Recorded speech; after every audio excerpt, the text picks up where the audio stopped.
Page 174, A Taste of Honey. Now this is in some Baker books and some it isn't. And I don't know about the page number. You have to adjust the page numbers, whatever page you need. But I'll cover this. It was requested because I didn't cover as I was covering the rest of the stuff in the Baker book. But alright, we'll cover this too.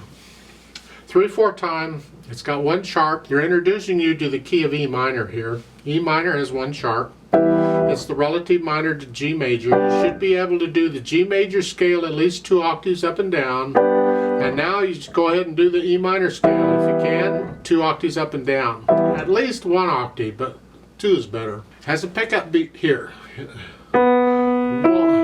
Try and play this melody connected with the fingers if you can. And then these chords in the left hand. And then up here, 2. D natural. Rest. Both hands come up and then don't play it staccato. Not short.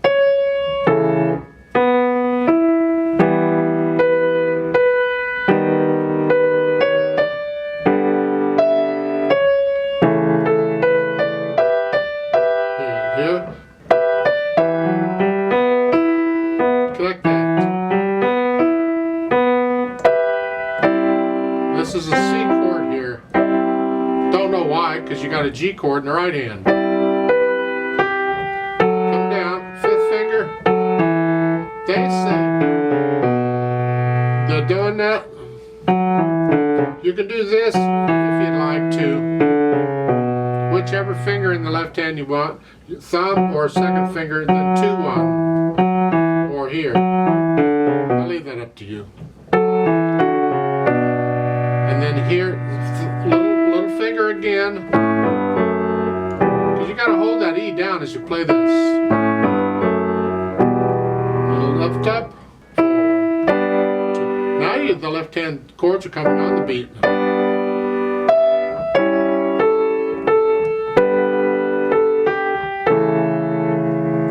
Lift up here. Let's keep the left hand.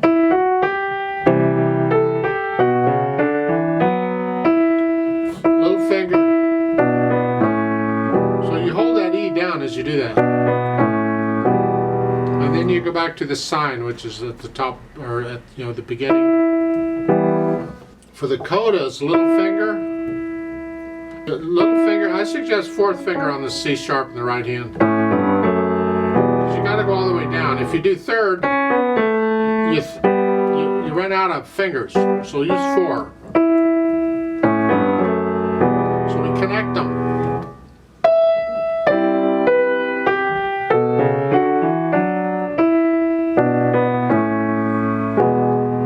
Ends on a Picardy 3rd. Picardy 3rd is simply where you have a minor scale like this, or minor key, where an E minor sounds E minor all the way through.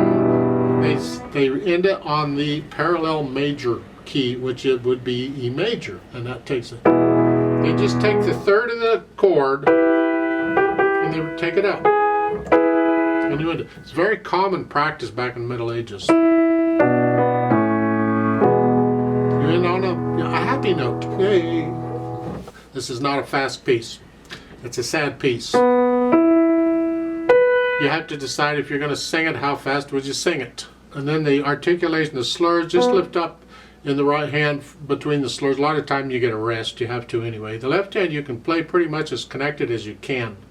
Dynamics, sort of soft, that's the melody. The left hand has to be very soft.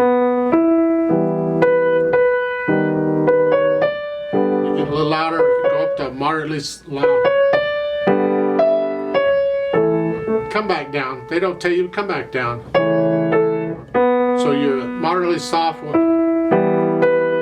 go back up. You go up to moderately. Really what they're doing here in the dynamics is they're telling you how to interpret the piece. Because these are things that you would feel. You didn't need these crescendos in here to tell you that. Because they give you a crescendo and they don't tell you necessarily to go back down all the time. I mean, they do in the second line. They tell you moderately soft again, but then when they give you another crescendo, they don't tell you to come back down, but you got to come back down if you're going to crescendo up to medium loud, because you're already medium loud. So you come, but that's how you would feel it. And so that's sort of what it, get to know it and feel these dynamics. And they go to the melody. Just keep everything else in the background. It ends very softly at the bottom of the coda, the last couple measures here in the retardon. You slow down and get really soft. That's both hands. Well, I want to hear that note all the way through. So I'm playing this note, just keep everything else under the net. Keep everything else under that note so we can hear it.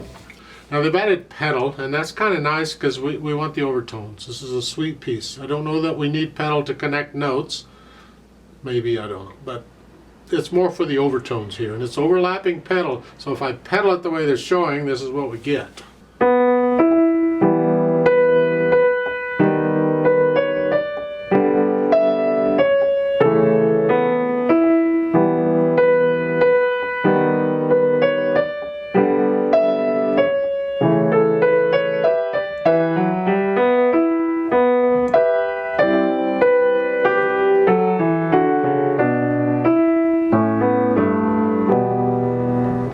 You like that sound? That's fine, go with it. I think we can improve on it slightly.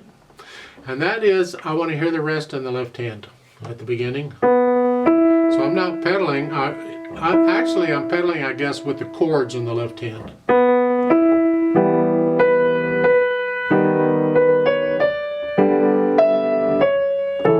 And lift up. I want to hear the phrase.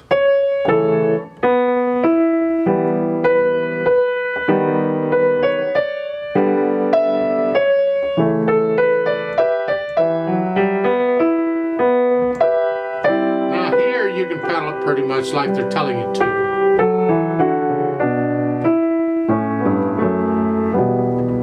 Lift up, this is at on page 148, second line here. Hitting the lift up.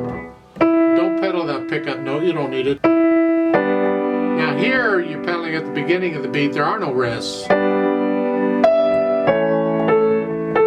if you want to hear the phrasing, you got to lift up with the right hand.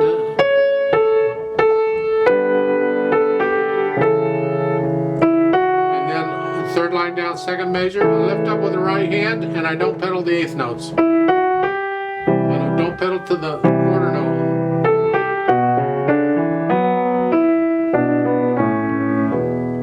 That's my suggestion on the pedaling pretty much, and the coda is pretty.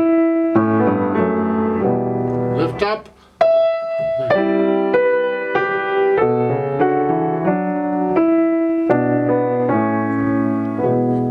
Yeah, you can pedal pretty much like that. I'm just lifting up so I want to hear the phrasing. So you have to adjust the pedal. Again, that's why we learn it without pedal first. So you can make sure the hands are doing everything and you hear clearly the difference the pedal makes. And experiment. Don't just take what they're saying and, oh, I'll just go with that. Be critical on what you're hearing on that.